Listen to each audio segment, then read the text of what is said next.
Assalamualaikum warahmatullahi wabarakatuh. Alhamdulillahirabbil alamin wa bihi nasta'inu ala umuri dunya waddin. Shalatu wassalamu ala asrofil anbiya'i wal mursalin wa ala alihi washabihi ajmain, amma ba'du. Pertama, mari kita panjatkan puji dan syukur hadirat Allah Subhanahu wa taala yang mana dengan karunia-Nya kita sampai saat ini diberi kesehatan dan keberkahan yang melimpah. Salawat beserta salam mari kita curah limpahkan kepada baginda Nabi Muhammad Sallallahu Alaihi Wasallam. Berkatnya dia membawa kita semua ini, yang mana dengan hadirnya beliau telah membawa kita ke dalam dunia yang terang benderang dan keluar dari dunia kegelapan. Semoga kita mendapat syafaat darinya. Amin ya Allah ya Rabbal Alamin. Nah, kita lanjutkan materi tentang beriman kepada kitab-kitab Allah Subhanahu wa taala. Yang sebelumnya saya telah menjelaskan gambaran kitab secara umum, yakni tentang kitab Al-Qur'an, Zabur, Injil, Taurat, dan Mushaf.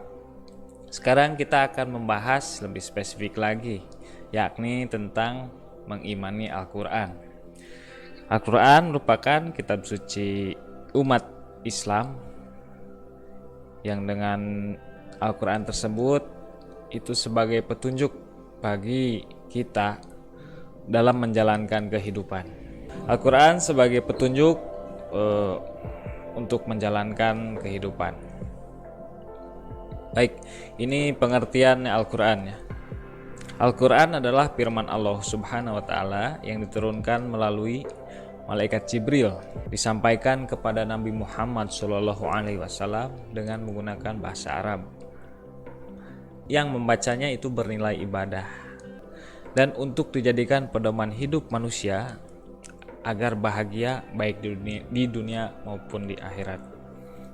Jadi yang namakan Al-Quran ini adalah kalamullah, firman Allah yang diturunkan kepada Nabi Muhammad melalui perantara malaikat Jibril. Nah, bagi siapapun yang membacanya itu akan mendapatkan pahala ya, luar biasa sekali. Bagi yang mendengar saja pun itu akan mendapat pahala ya. Nah, itu tadi secara pengertian dari Al-Quran. Dan ada banyak sekali nama-nama lain selain Al-Quran ya. Ada yang namakan Al-Huda, petunjuk. Nah, jadi Al-Quran ini sebagai petunjuk bagi orang-orang yang beriman. Kenapa disebut petunjuk? Supaya hidup kita lebih teratur, terukur, dan terarah, tidak melakukan perbuatan-perbuatan yang dilarang oleh agama. Maka dari itu Al-Quran sebagai sumber dari segala sumber untuk menjalankan kehidupan kita selama di dunia dan menjadi patokan kita untuk kehidupan di akhirat nanti. Ada juga yang dinamakan Al-Furqan ya, yang membedakan. Di dalam Al-Quran dijelaskan terdapat mana yang hak dan mana yang batil, atau yang benar dan yang salah. Di dalam Al-Quran juga dijelaskan mana yang harus kita kerjakan dan mana yang harus kita jauhi. Ada juga nama lain dari Al-Quran adalah Az-Zikru, atau yang memberi peringatan. Ada juga Asyifa sebagai pengobat. Al-Quran ini fungsinya juga sebagai pengobat. Nah, Al-Quran diturunkan bukan tanpa tujuan ya. Ini berikut adalah tujuan pokok Al-Quran sebagai berikut ya. Yang pertama, sebagai tujuannya untuk memperkuat akidah. Nah, di sini akidah yang harus diimani oleh manusia yang dikenal dengan rukun iman ya. Nah, salah satu yang harus kita amalkan adalah mengimani kitab-kitab Allah Subhanahu wa taala. Yang kedua, untuk syariat mengenai hukum-hukum.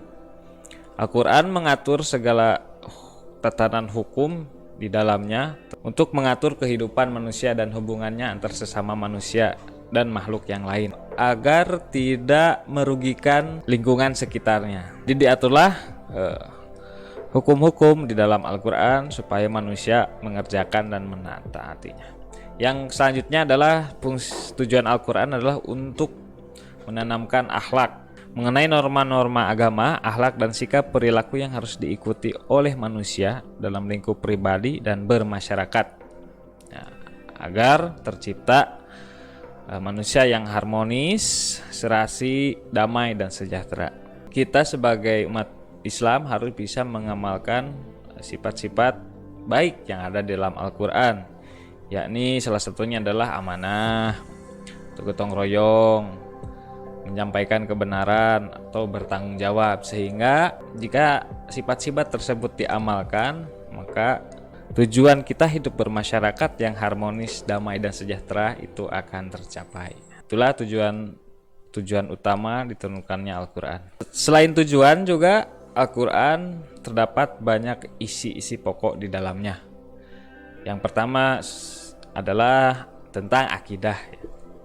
Akidah ini yang pertama adalah akidah dalam Al-Quran ini adalah untuk memantapkan atau menanamkan keyakinan kita terhadap Allah Subhanahu wa Ta'ala melalui ciptaan-ciptaannya ataupun melalui peringatan-peringatannya, sehingga kita harus lebih meningkatkan lagi keimanan dan ketakwaan kita melalui Al-Quran. Yang kedua yakni ibadah. Di dalam Al-Quran mengatur tentang tata cara kita beribadah kepada Allah Subhanahu wa Ta'ala, yang di dalamnya terdapat hukum-hukum, diantaranya perintah sholat, perintah berpuasa, perintah haji dan zakat. Itulah sedikit tentang isi pokok Al-Quran tentang akhlak, tentang ibadah. Yang selanjutnya tentang akhlak, yakni mengatur, yakni isi-isinya tentang mengajarkan kita cara berperilaku, berperilaku terhadap sesama manusia dengan yang berbeda agama atau dengan lingkungan sekitar, alam, itu harus menjadi pengamalan kita sehari-hari, berperilaku kita sehari-hari, yakni mengamalkan tentang akhlak. Yang selanjutnya isi pokok Al-Quran adalah tentang muamalah, biasanya tentang jual beli dan lain-lain. Yang selanjutnya tentang syariah atau hukum-hukum yang terdapat di dalam Al-Quran, seperti kewajiban, wajib, sunat, itu diatur di dalam Al-Quran. Yang selanjutnya menceritakan tentang kisah-kisah. Ada kisah Nabi Ibrahim, Ismail, dan kisah-kisah orang-orang soleh yang lainnya, termasuk orang-orang yang durhaka kepada Allah Subhanahu wa Ta'ala, itu diabadikan di dalam Al-Quran supaya menjadi pelajaran bagi kita. Yang selanjutnya tazkir atau peringatan. Al-Quran memberi kita sebuah alarm supaya kita tidak berbuat seenak hati, supaya kita tidak memperturutkan hawa nafsu.